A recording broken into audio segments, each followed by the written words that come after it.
רגע, אני חושב שהכיסא מתפרק לך. תחליפי את הכיסא. כיסא בסדר. אוקיי, אנחנו דיברנו בסוף קלטת הקודמת על יום כיפור, ואני אשמח לשמוע מה שיש לך לספר לנו על יום כיפור. יום כיפור זה היה הכנה לפני יום כיפור. הכנה לפני יום כיפור זה להכין קודם כל את הכפרות. והכפרות, לא היה אפשרות שלכל אחד יהיה תרנגול ותרנגולת. אז אבא היה קונה תרנגול, ולא גדול, ותרנגולת. זה היה לגברים, כן, ולנשים. עכשיו, את הכפרות עושים את זה הרי יום אחד לפני זה. ואז היינו מתחברים יחד, והיה אומר, זה כוורתי, זה חלבתי, זה, ואת כל הברכה מסביב לראש. זה גם לנשים אותו דבר.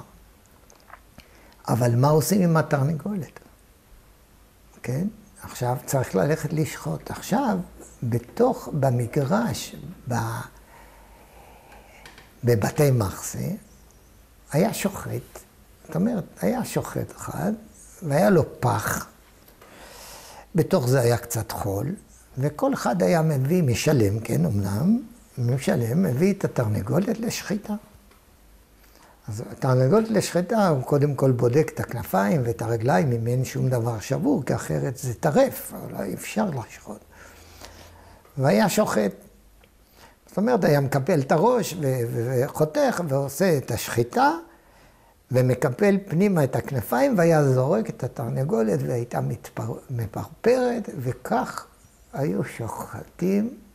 כל השכונה הייתה באה לשחוט כפרות. לעשות כפרות, זאת אומרת, לשחוט את העופות. ואז היו עומדים, הרי צריך להוציא את הנוסות, כן? אז זה גם כן היה בפיילה בפנים, וכל אחד הייתה עומדת בשורה, היו מדברות ומוציאות את זה, ואז באמת אכלנו חתיכת עוף היה, כי יום הכיפורים יש עוף. עכשיו, מה בעצם ביום הכיפורים,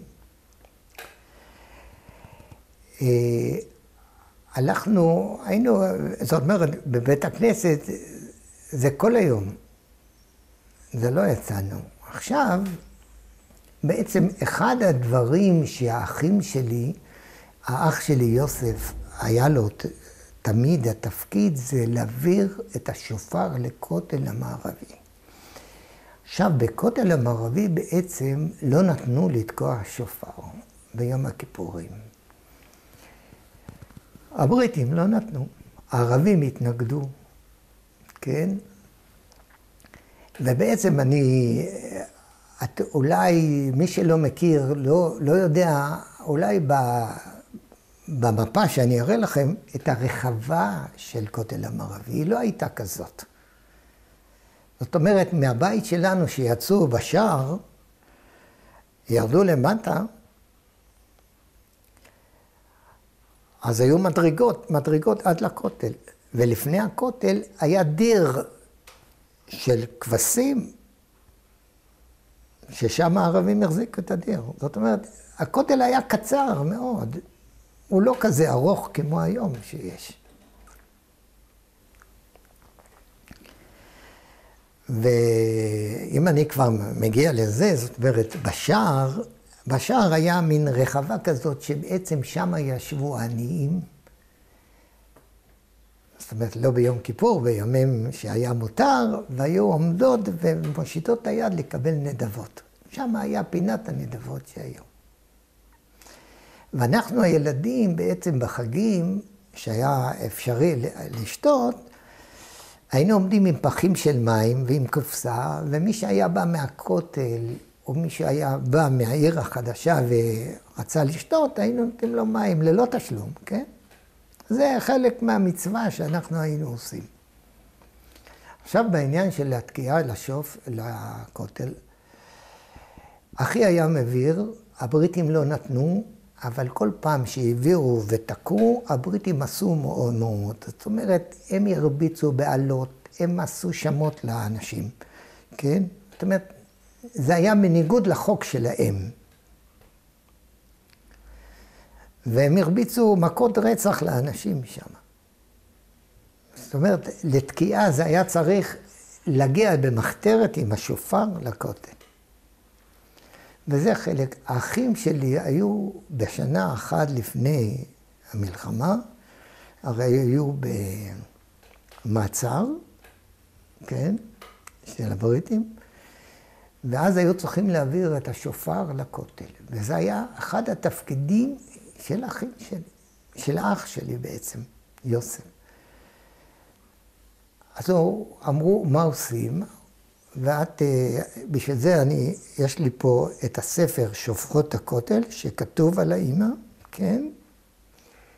ואז הוא שלח פתק עם הרב של הכותל לאמא, ואמר לה, אני לא יכול להעביר את השופר כי אני לא, תראי, תעזרי איך מגיעים, כי אין דבר כזה שאנחנו לא נתקע ביום כיפור בשופר. זה כמו להראות, אנחנו בארץ ישראל.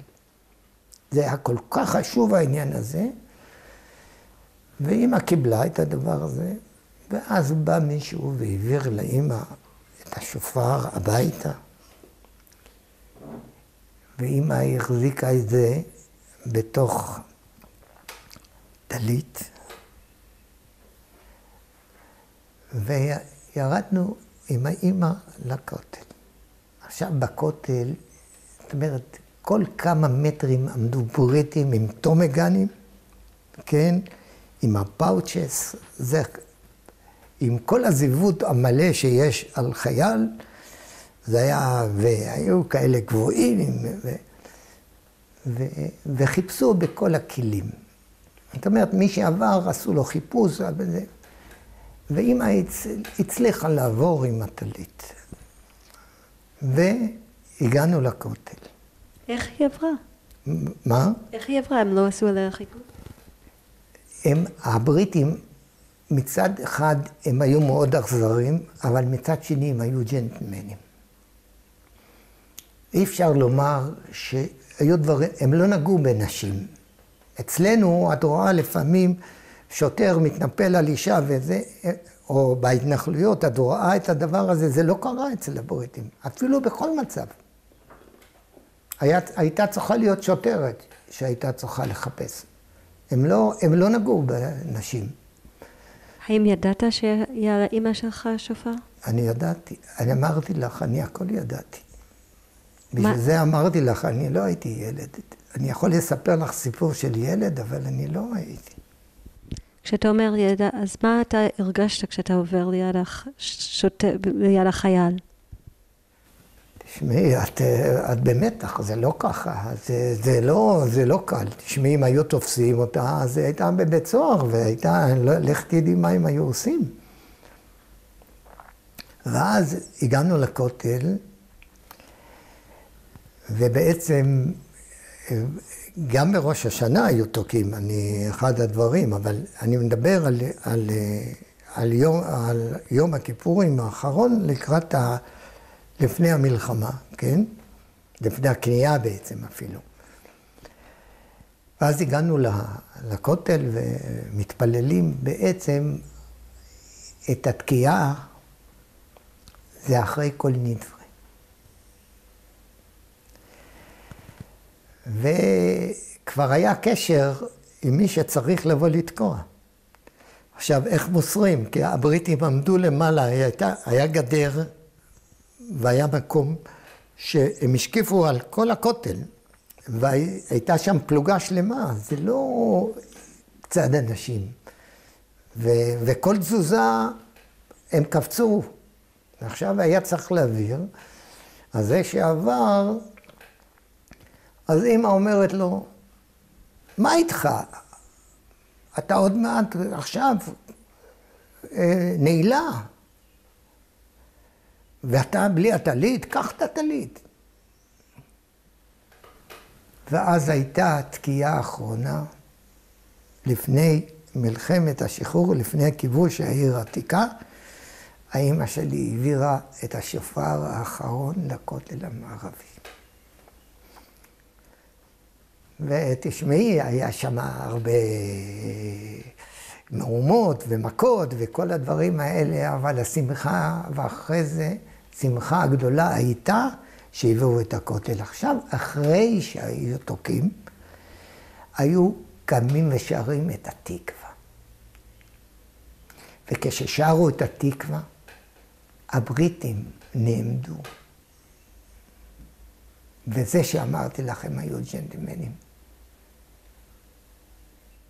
הם נעמדו דום, ואז הכל הסתדר.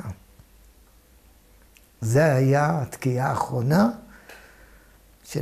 זה העברת השופר בשנה האחרונה לפני הכניעה לכותל. זה הסיפור, אני מספר לך שתביני מי זאת האמא. ועכשיו אני רוצה בעצם לעבור אליי, לעניין שאת אומרת לאצ"ל, עליי. זה היה, כבר התחילו קצת המוראות בעניין, שזאת אומרת, הבריטים כבר היו צריכים לצאת. אני זוכר את ההכרזה. אתה זוכר איזה שנה? זה ההכרזה של ההכרזה למדינה, תכף אני אראה לך, יש לי פה כתוב. אני אומר לך למה אני לא יודע שנים. כי אנחנו לא אמרנו 1900, כי זה היה ספירה של הנוצרים.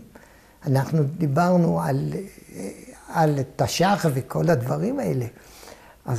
וחוץ מזה גם אני, זו דרישה גדולה מאוד בשבילי, כן, לדעת שנה.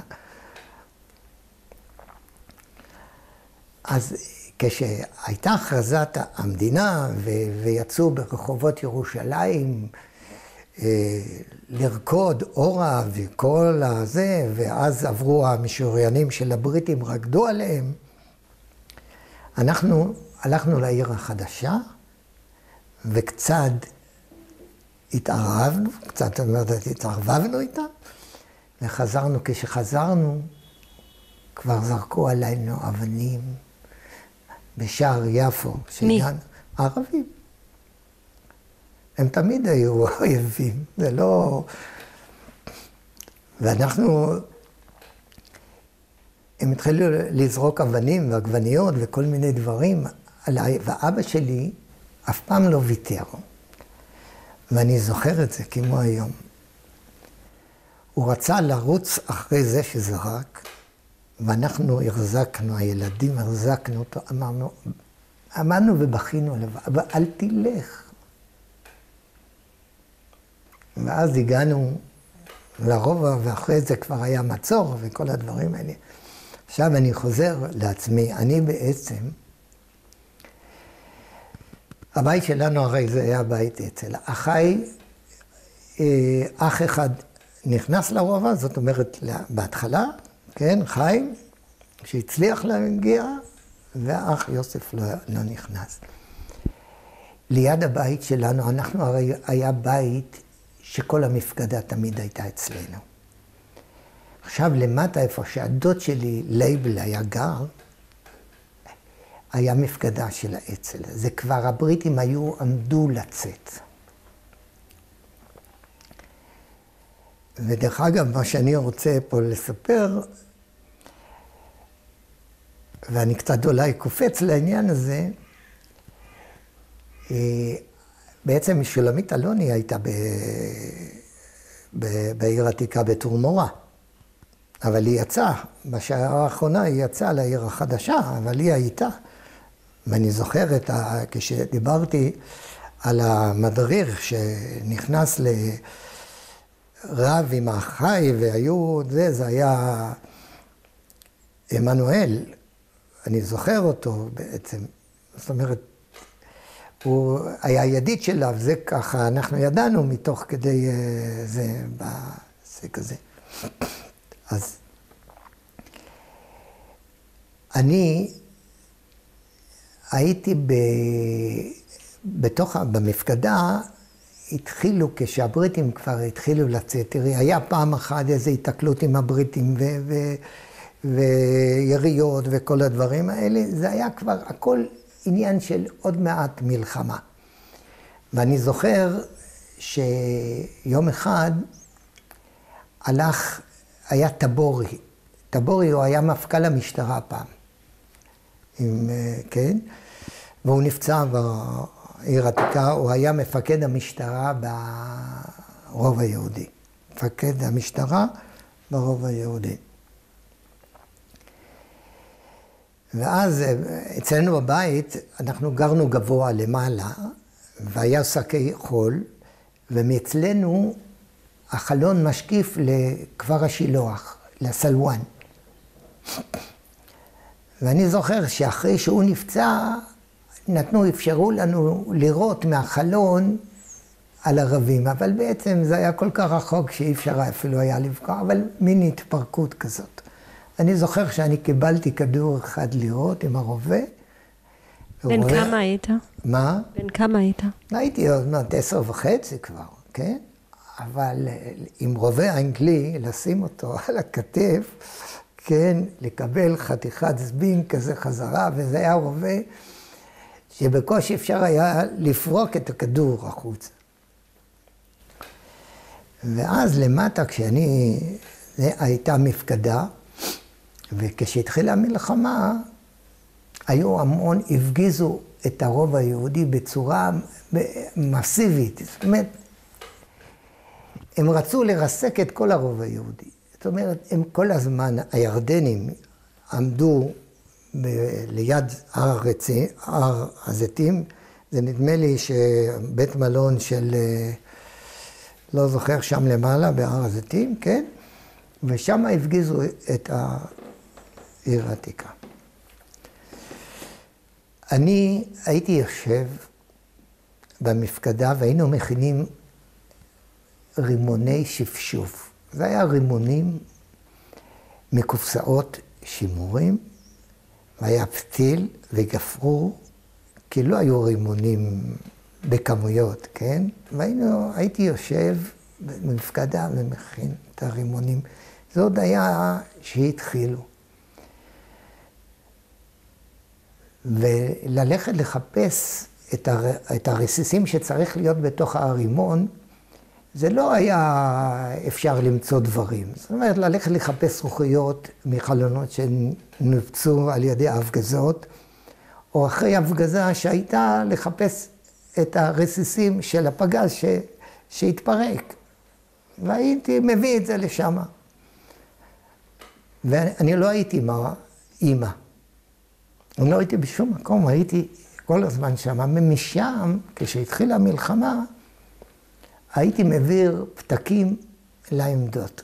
זאת אומרת, לא היו מכשירי קשר. זאת אומרת, לעמדה היינו צריכים להעביר פתק ולקבל חזרה פתק מה נשמע, מה קורה.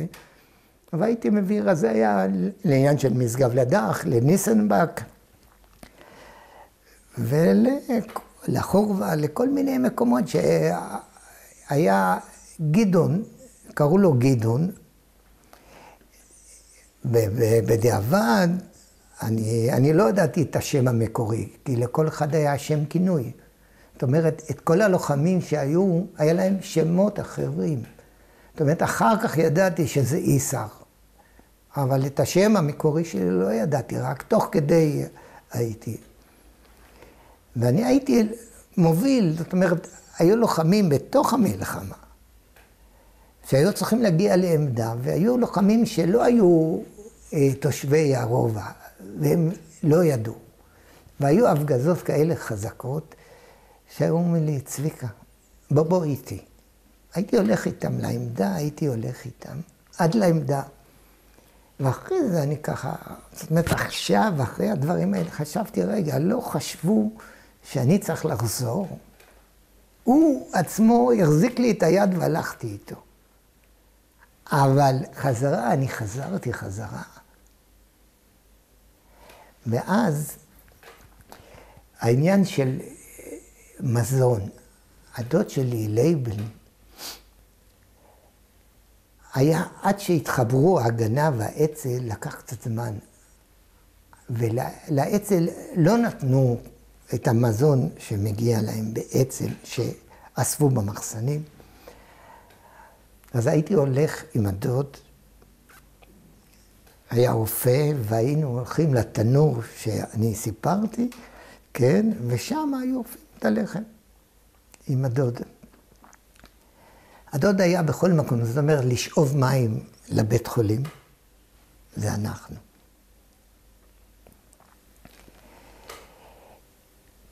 אני הייתי מוביל, עם הדוד, זאת אומרת, בתוך הרוב היהודי, בתוך המלחמה, את לא ראית, רוב הנשים היו בתוך מקלטים ומרתפים. וישבו, אני לא ידעתי כמה אנשים, אבל אחרי זה, בדיעבד אני ראיתי בתמונות כמה אנשים. לא היו אנשים שיעזרו לפנות פצועים. וזה העניין שאני אומר, את יודעת, אחרי זה את פתאום ראית את כולם יוצאים, אבל לא היו. אני זוכר מקרה שאני ואימא הלכנו לבית, שידענו שיושבים מתחת למיטה שני בחורים צעירים, והאימא לא נותנת להם לצאת. ואני זוכר את זה כמו עכשיו. אימא באה עם מקל, ואמרה להם, עכשיו את מוציאה אותם, שוכבים פצועים בחוץ, ואין מי שיפנה אותם? כן? הרוגים שוכבים ואין מי שיפנה אותם? והם יצאו, כי לא הייתה להם ברירה, אבל הם יצאו, ואני יודע שאחד מהם נפצע, כן. אני רוצה עכשיו לחזור מהמלחמה, כן, יש לך עוד משהו לסכם? לא, יש לי משהו דבר, לסכם? לא, בקצר עכשיו, אני לא כי באמת אנחנו צריכים לסכם? כן, מקרה שלי, אני יצאתי עם לוחם מתוך העמדה לכיוון דרך רחוב היהודים לניסנבק. והיה מקום איפה שאמרתי לך שיש את השנקר, זה שמכר את היין, כן, היינו צריכים לעבור. והיו צליפות מאיפה שהתנור שם, רחוב מעמידן. ולעבור, צריך לעבור, זאת אומרת, החלטנו שעוברים אחד אחד. אני הלכתי איתו יד ביד עם הלוחם הזה. והוא אומר, אני עובר ראשון. ואני עומד בקצה, נסתר, ונפל פגז. והוא ריסק את הבן אדם.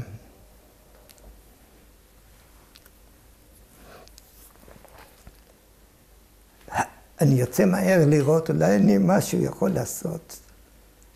כלום. אני את הדבר הזה, את הדלת ואת המקום, גם 80 שנה לא יזיזו אותי מהדבר הזה, לא יכול. ואז אני רץ עם הפתק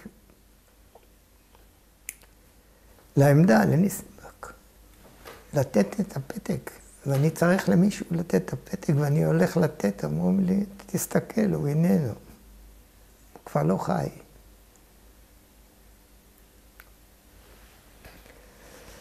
לוקח את עצמי, ואני רץ חזרה. אין לי, אני צריך לחזור חזרה. הרוג נשאר, אין מי שיפנה. ואני רץ חזרה לתוך הרובע. בעצם, בית החולים היה איפה שאנחנו גרנו למטה. העבירו את הבית חולים ממשגב לדח בתקופה האחרונה, כי אי אפשר היה, שם כבר הערבים כבשו את המקום. ואני יורד למטה, ונופל פגז, ונופל ליד אחד השכנות שקראו לה עינה, ומרסק אותה לגמרי, ואני עף. לקיר, אחרי זה נפל פגז שני, ואני יודע שאני לא יבואו לפנות אותי.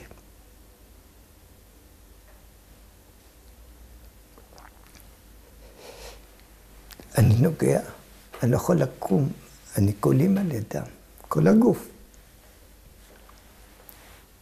אני מספר את זה כי אני לא סיפרתי, לא מספר את זה לאף אחד. לא מדבר על זה, לא יכול לדבר על זה. זחלתי, הייתי צריך, עברתי על האישה. הרגשתי חום של... זה קשה לדבר. על גופה זחלתי. והבית חולים היה כמה, איזה 2 בתים משם. זחלתי, ירדתי במדרגות. זחלתי, ואז אסף אותי הרופא. אני לא יכולתי לקום, אני הייתי כולי מלא דם. עשו לי כל מיני חסימות. ואז אחי חיים נכנס. אחי חיים נפצע 3 פעמים ברוב היהודי. כל הגוף. הוא נפצע והלך, ונפצע והלך, הוא לא נכנס, היה עם יד אחת פצוע עם סטן, שם את הסטן על הרצפה, ודוקטור לאופר, הרופא, שואל אותו, חיים, מה אתה אומר? הוא אומר, אין, זהו, זה הסוף שלנו, אין לנו כלום. אז הרופא, היה לו זריקת טטנוס אחת. הוא אומר, אני אתן את זה. אז אני אומר לו, לא, לא, דוקטור, הוא נכנס בדיוק פצוע מאוד קשה, אמרתי לו, תן לו את זה. אתה אמרת לו? אני אמרתי. כמה היית כשאמרת לו את זה? 11. מה שאני רוצה לומר, דיברתי על השנקר הזה, כן? ועל אין. הוא נפצע.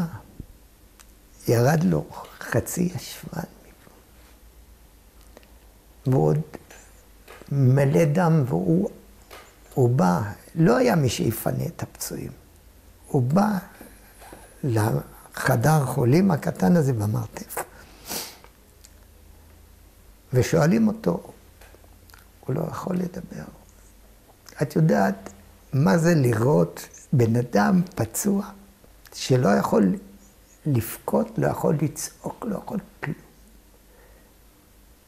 הם לא הכירו, אני ידעתי, הסתכלתי, זה לא לתאר דבר כזה.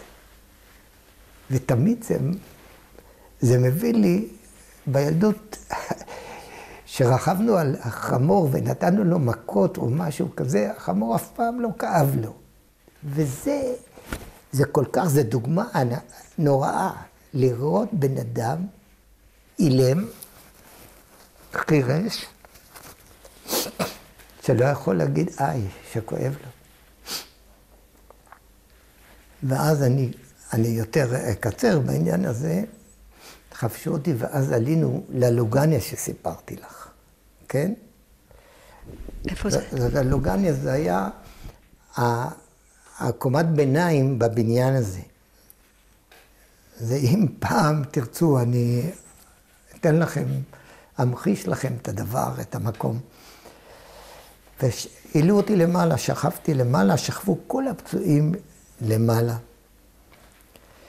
ואז הייתה קנייה כבר. ובקנייה, האבא עבדאללה אל-טל בא לשם, והסתכל על הפצועים, ומצד שני, איפה שאמרתי לך שסלם היה סוגר את השער, כן? הספסוף הערבי צעקו, ידבח אל יהוד, ידבח אל יהוד, רצו בשביל לבזוז את הדברים של היהודים שם, והוא נכנס אלינו שם, והסתכל עליי, והתכופף, וליטף אותי ככה, הוא אומר, מושחרם, לא חבל על הילדים האלה. ומשם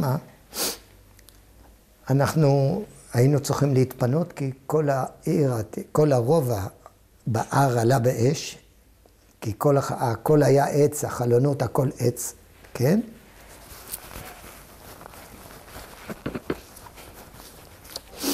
ואחי חיים היה בין הפצועים, לקח אותי על הכתפיים שלו, ועברנו עד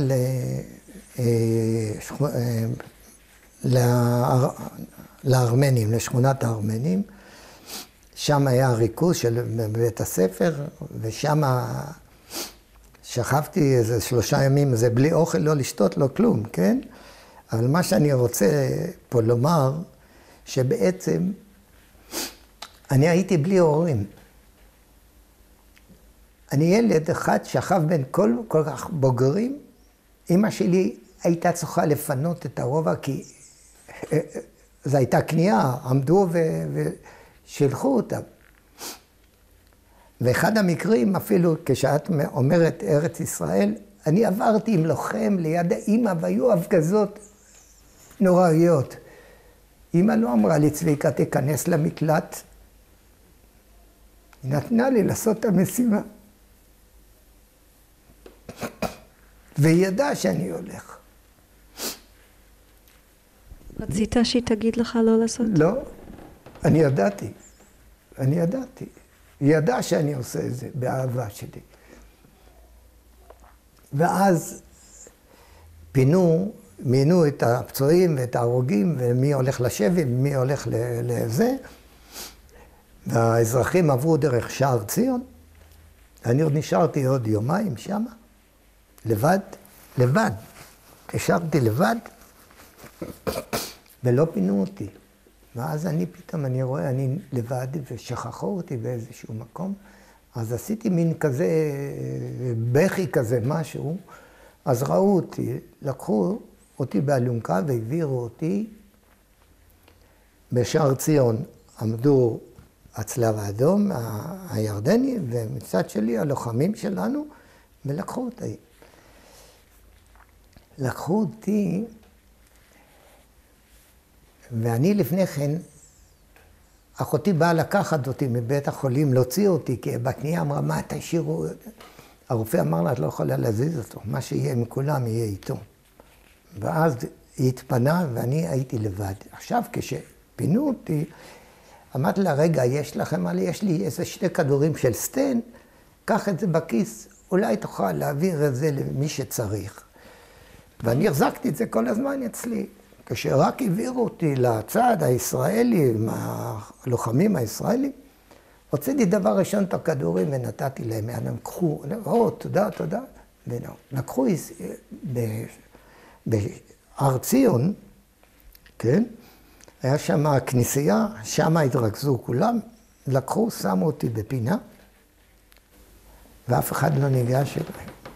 השאירו אותי, אני לא שתיתי, לא אכלתי 3 ימים, לא הסתכלו עליי. ואני ילד שוכב, ואת אומרת, ילד, אני שוכב. אני לא יודע מה יהיה, לא אמא, לא אף אחד. לא יודע, אני לא יודע איפה הם. ואני לוקח את עצמי, ואני זוחל על הרצפה, ויורד את כל הירידה משער ציון, למטה היה בית חולים לכלבים, כן? שם עמד האוטובוס שפינה את האנשים לקטמון, ועליתי, אנשים דחפו אחד את השני, אף אחד לא הסתכל על אף אחד, כל אחד רק לשרוד. והיו 2 ידיות באוטובוס, ככה הצלחתי לתפוס אותם ועליתי לאוטובוס.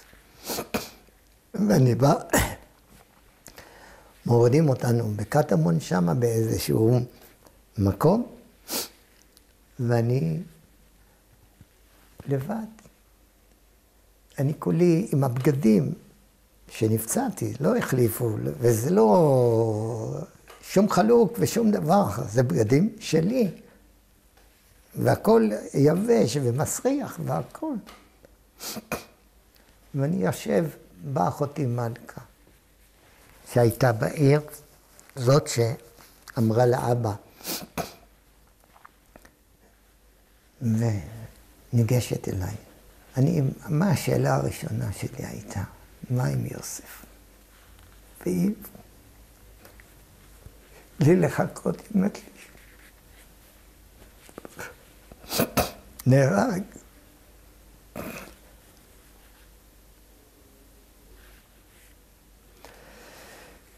ואז היה שם איזה מרפאה, באו, הוציאו לי את התרבושות, שמו לי איזה יוד,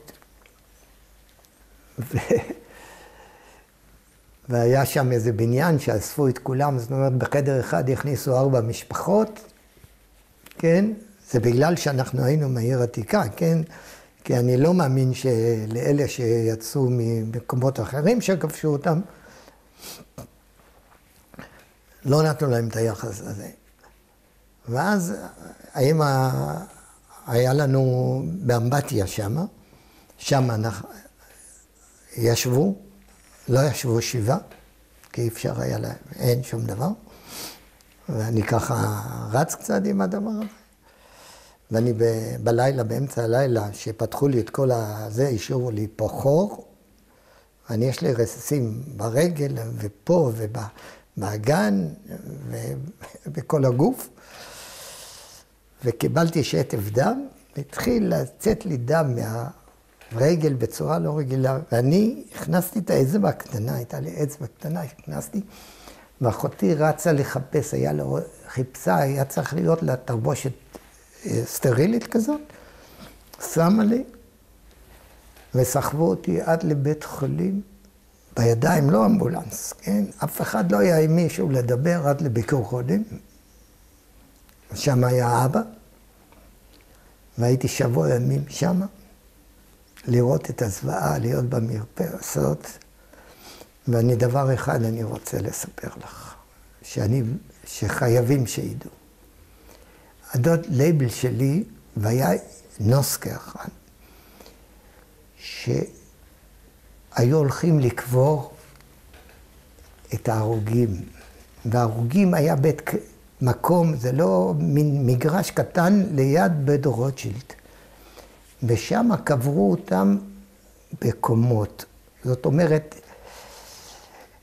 שמו לוח עץ, אבנים, ושמו אחד אל השני, ואיזה סימן בקושי על הדבר הזה. ואני, אומר לי הדוד, אומר לי, צביקה, הרשל. ביידיש, צביקה זה הרשל קום, צידו המצווה. אומרת לי, אני אפילו לא שואל ווס, ואני הולך. והם לוקחים את ההרוגים.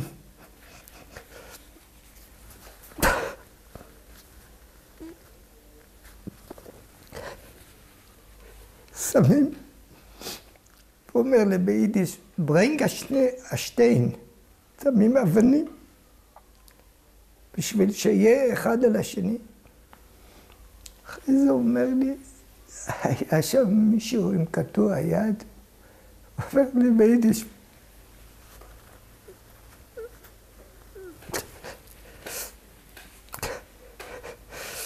ברנג די אנד, אני רץ, מביא את היד.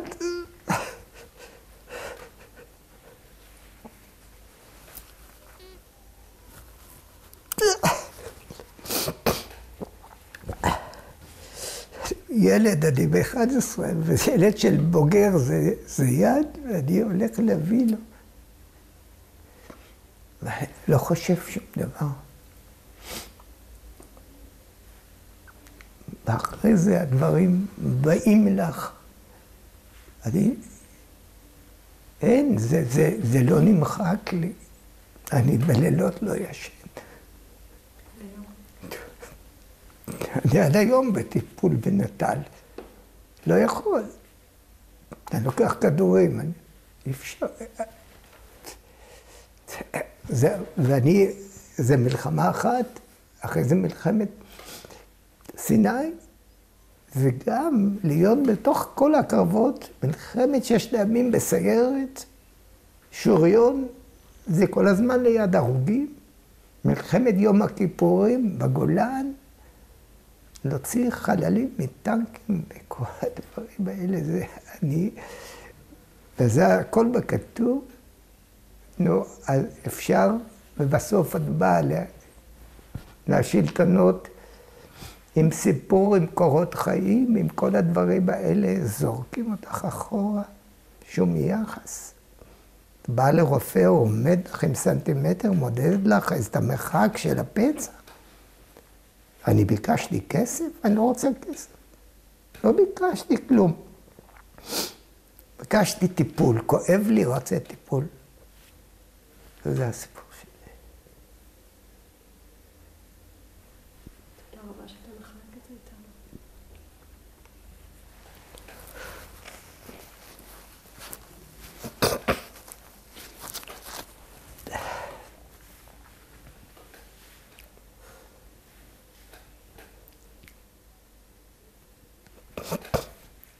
תראי, זה לקיים משפחה לתפארת ופרנסות והכל, חיים לא קלים. זה ילדים שלמדו, כל אחד עם התואר שלו, ועבודה מסודרת, ואני מסודר, אני מסודר מאוד בהכל, וללכת, ולא למדתי, אני גמרתי, אפילו בית ספר לא גמרתי. לא יכולתי. אני, כמו שאני מספר לך את הדברים האלה, אני ישבתי בבית ספר, ולא יכולתי להתרכז. לא יכולתי. אני, פתאום בא לי הכל, הייתי מקבל מכות מהמורה בגלל שאני לא מתרכז. לא יכולתי.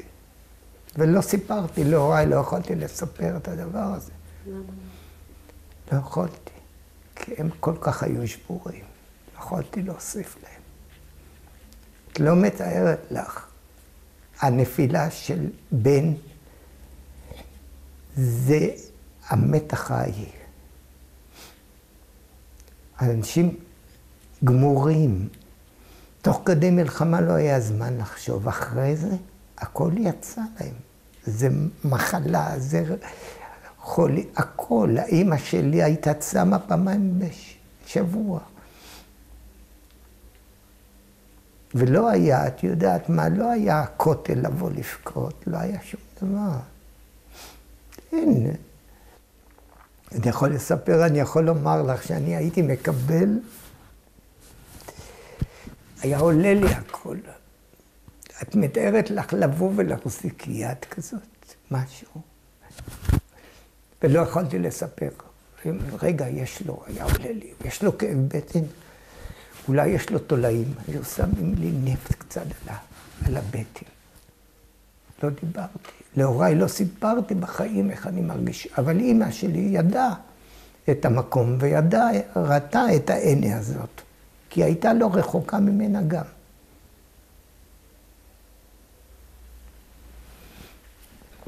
היה מישהו שיכולת לדבר איתו, עם האחים? אף אחד אי אפשר. האח שלי היה בשבי. את אחי לקחו בשבי, ואחרי שהוא חזר היה פצוע מאוד קשה, ועד שהוא שיקם את עצמו, ובחיים הוא לא שאל אותי. את יודעת מה? ואחד הדברים שמרגיזים אותי על אחי, שהוא לא שאל אותי. הוא בא לבית חולים הוא אפילו לא התכופף אליי לשאול אותי, אולי אתה רוצה מים. ותמיד, אני כל פעם שאני מסתכל, אני אומר, רגע אחד, אח שלך קטן, שוכב, אתה לא אומר לו שום דבר. ולמה אני אומרת, כולם מספרים על הגבורה שלהם, על הכל, אבל על הילדים האלה שלחמו בתוך הרוב היהודי. על ניסים הזה, ניסים שמדברים עליו, כן? הוא היה איתי באותו כיתה. אנחנו היינו באותו כיתה, אנחנו באותו גיל, כן? ואנחנו היינו נפגשים בין אחד לשני, כן? אז רק עכשיו, לפני כמה זמן, התחילו לדבר על משהו. אז הנה, בעיתון היה כתוב, תמונות, כלום, אף אחד לא התייחס אלינו. עכשיו הנכד שלי אומר, רגע אחד, אני רוצה שיתנו לך, תדרוש את עוד קוממיות. את אות של מלחמת השחרור. אני חושב שמגיע לי. ובשביל זה אני מספר לך את כל הדברים האלה, ואני אומר לך שאף רופא, חוץ מהרופא שקיבל אותי ונתן לי, אני אראה לך את המכתב מביקור חולים, אף אחד לא שאל אותי איך זה קרה לך.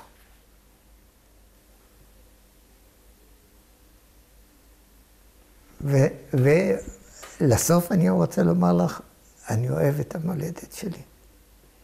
ואני מוכן לתת הכל בשביל המולדת. ואף אחד שנוטה ועושה את הדברים אחורה וקדימה, הם לא מעניינים אותי.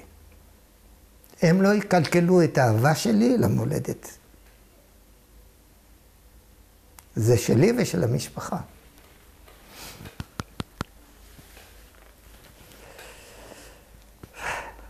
סיפרת לילדים שלך מה עבר עליך?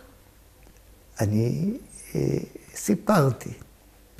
לנכד שלי עכשיו דווקא יצא לי השבוע שהייתי, הוא נסע איתי לירושלים, אני סיפרתי לו. אבל את הטראומות שלי, קשה לי לספר. אני לא רוצה להעביר לאף אחד. אני גם לאשתי הרבה שנים לא אמרתי. כשאני מתגלגל במיטה, היחידה שמרגישה את זה, זאת היא. ואני, יש לי זכות שיש לי אישה כזאת, כן? שהיא תומכת בי, ואני בא. זה אהבה.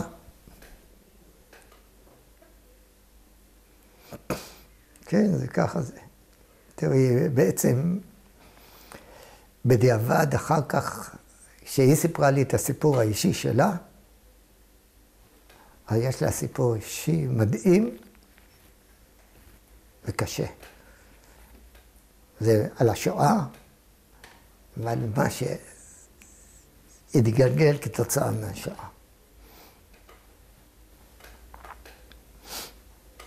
בשביל זה יש לי הערכה מאוד אליה, כי אני יודע מה זה.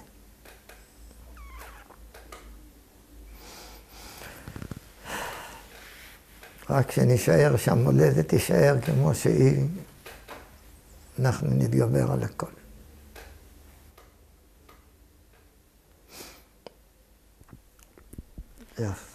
יש לי, אני רוצה לקחת דקה של כאילו הפסקה, או כאילו האמת היא אולי פשוט, אם אתה רוצה, אני פשוט יש לי כמה שאלות אחורה. בבקשה. כדי לסגור את זה, אני רוצה לדבר קצת על אחיך חיים, שאתה אמרת לי שהוא, רק יש לך טישור. דיברת על אחיך חיים שהוא היה שוטר במסווה. האם זה היה תוכנית כל הזמן לבוא ולהיות שוטר אצל הבריטים במסווה? זה היה התחלה? זה חלק. או האם זה קרה אחר כך? לא, כאילו, לא. השאלה איך הוא הגיע למשטרה? מה שאתה יודע. תראי, כמה שאני יודע, תראי, בעצם המשטרה זה גם היה פרנסה. כי זה היה משטרה של המנדט, ואז זהו. אבל תראי, עד כמה שאני יודע, זה היה חלק מההתגייסות שלו למחתרת. כי בשביל לדעת דברים, מה שקורה בתוך המנדט הבריטי, היו צריכים את האנשים מבפנים. וזה חלק מהדברים. כאילו, אני פשוט מעניין אותי לדעת מה אתה בתור ילד.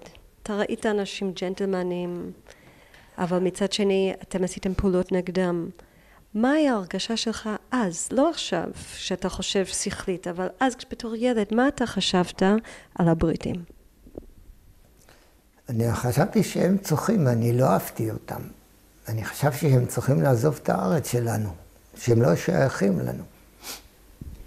וגם בתור ילד, מהי ההרגשה שלך על הערבים ולמה? תראי, לערבים בעצם, כשהיינו יחד עם יחידים, היה ידידות, לא היה שנאה בינינו. זאת אומרת, כמו שאמרתי על השואב המים, או שבחנות שהלכנו לקנות באיזשהו מקום, לא הייתה שנאה. זאת אומרת, אילו לא היו המנהיגים נכנסים לתוך התמונה הזאת, ובעצם בונים את עצמם על חשבון האנשים, אני חושב שהיינו יכולים לחיות איתם. זה רק כל פעם שהייתה הסתה, הם פתאום יצאו. כי הם היו מוכרחים לצאת. אתה זוכר מה הרגשת בתור ילד? כאילו מצד אחד, אם אתה יכול לתאר לי באמת כל ההרגשה הזאת בתור ילד, מה הרגשת לערבי שראית מולך בחנות שקנית, ומה הייתה ההרגשה שלך לערבי שאתה ראית כשעברת בשוק? אני כשעברתי וראיתי את הערבי אחד מולי, אני ידעתי שאני אסור לי לתת לו את הגב. כי אם הייתי נותן לו את הגב, היה נותן לי סכין בגב.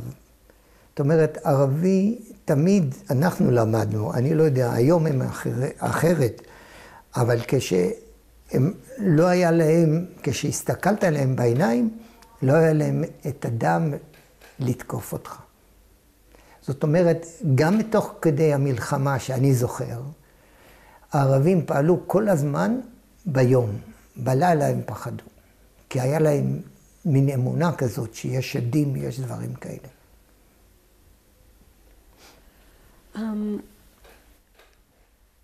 אני רוצה עכשיו לחזור כן. קצת למשפחה. לפני המשפחה היה לי שאלה אחת על הבתי תמחוי שדיברת עליהם. האם אתה יודע, אני יודעת שאתה היית ילד, אז אולי אין לך תשובה לזה, אבל אתה זוכר או יודע מי היה מנהל או נותן את הכסף לבתי תמחוי האלה?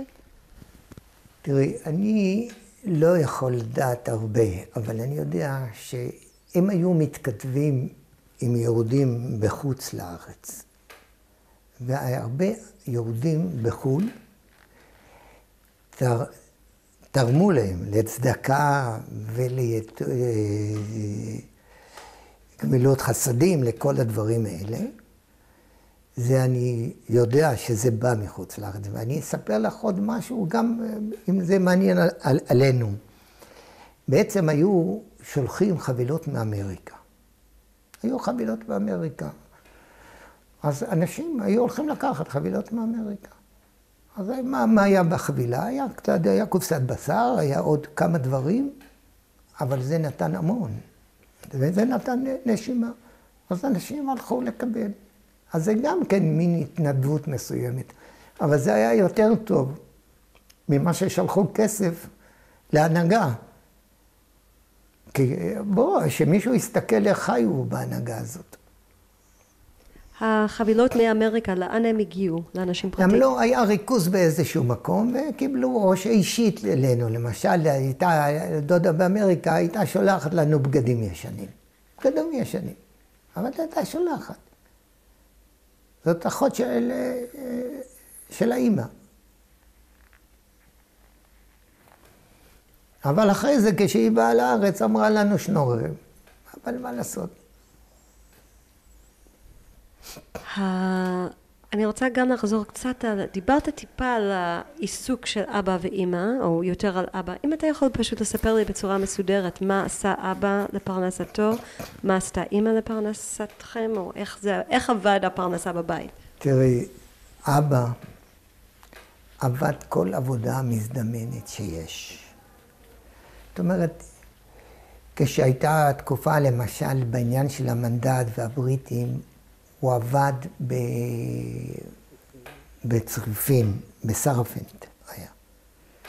אז איפה שאפשר היה להתפרנס. אני אספר לך, תראי, בפסח היו מסיידים את הבתים. אז אני זוכר, אני הייתי הולך עם אבא לעזור לו לסייד. אבל לסייד לא היה סולם, אלא היה עמוד ארוך עם מברשת, וככה היינו מסיידים. זאת אומרת, לא, סיד זה לא סיד שהיום קונים, זה חתיכות אבנים כאלה, ושמים מים, וזה מכינים את הסיד. ושמים כחול קצת, וצבע שהבן אדם רוצה, וככה, אותו דבר שאני אמרתי, עניין של תיקון פרימוסים, אז הוא היה פחח. אם היה צריך לפתור ביוב, הוא גם היה הולך לעשות. אבל הכל בשביל להתפרנס. האם אתה עבדת, ומה עשית? אני ככה, אני התחלתי אחרי שאני לא יכולתי להשתלב בבתי ספר. אני כל פעם שהייתי יושב, אני יכולתי לשבת. ואני בגיל 13, אז זאת לא היה חינוך חובה. אמא שלי לקחה אותי, זאת אומרת, אני ברצוני, לא אמא לקחה, ואמא תמיד אמרה לי, תשמע, תלמד מקצוע, אתה תסתדר. וזה אחד הדברים שאני לקחתי את זה בכל הרצינות. לקחה אותי, זה היה בירושלים, ברוממה. היה שם מפעל לעיבוד שבבי, בא אל הבן אדם, קראו לו אייסטראחר, אני זוכר את זה עד היום את השם, ואמרה לו, תשמע, יש לי בקשה אליך. קח את הילד הזה, אל תיתן לו כלום, אל תשלם לו. שילמד מקצוע. אבל כשגרת בעיר עתיקה, האם עבדת בצורה מסודרת או רק עם אבא? לא, זה מה שאני מספר לך, זה כבר גיל 13. כן, בגלל זה אני שואלת, אני מתמקדת. לא, אבל בעיר עתיקה לא היה מה לעבוד. לא היה מה לעבוד. זה רק להתנדב, זה לתת לחלק מים, או משהו כזה, או לעזור לאיזו אישה מבוגרת, אישה זקנה, להזיז את הדברים, או משהו כזה. אין דבר, לא היה עבודה. ומה היו העבודות שלך בבית בתור ילד? האם היו? תראי, אני בבית עזרתי לאמא. זה עניין של להכין את הבישול, לטגן. אני אהבתי את זה, לעזור, לנקות. היינו מאוד מסודרים. בבית כזה צריך המון לשמור על ניקיון, כי הכל צפוף. זה לשטוף את הרצפות, לנקות את החלונות. אבל היו בעיה, אם חלון נשבר, לא היה כסף לשים זכוכית, היו שמים פח.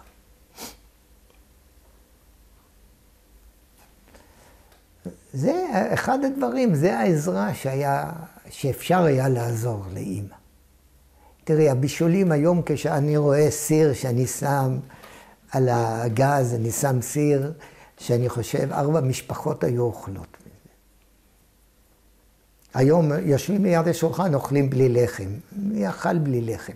זאת אומרת, הלחם היה עגול, שחור כזה, וקנית לחם. אם היה לחם, היה אוכל.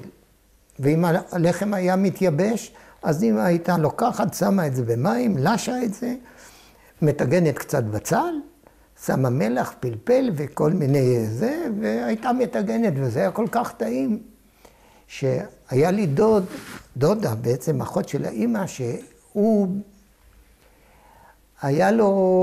בעצם התחיל את התחבורה הציבורית בירושלים. הוא היה ממייסדי אגד הראשונים, וגרו ברוממה, היה להם עוזרת ערבייה, וכשהיינו באים אליהם, היינו מביאים את הקציצות, תמיד היו אומרים, דודה, תביא לנו את הקציצות האלה, והיה להם הכל. שכחתי את הכיוון. עזרה, אוקיי, בוא נשאיר את זה ככה. אנחנו עושים משחק מהר בסוף כל דבר. אני אומרת, משהו אתה אומר לי את הדבר הראשון שבא לך לראש. מה השם שלך? צבי. מה החוויה הכי שמחה שלך מעיר עתיקה? זה שמחת תורה. מה הריח של עיר עתיקה? קשה לי להגיד לך. תראי, זה קשה לומר, כי הריח היה, זה ההרוגים מסביב, אני לא יכול להגיד את זה. זה היה נורא, זה הריח. מה התמונה הכי מרגשת כשאתה חושב על עיר עתיקה ואתה רוצה לרגש על הבית? מה זה התמונה הזאת? תתאר לי אותה. על הבית זה היום שישי שלנו. השירה והשמחה, ושתי גודות לירדן, השירה הזאת, ושרנו את זה, זה היה הדבר הכי שמח שלי. מה אתה מרגיש על הכותל? על הכותל? זה חלק ממני. תודה זה רבה. כמו אימא. תודה רבה. הדבר אחר, אני לא יודעת אם יש לנו... עוד איזה דקה, אני אשים.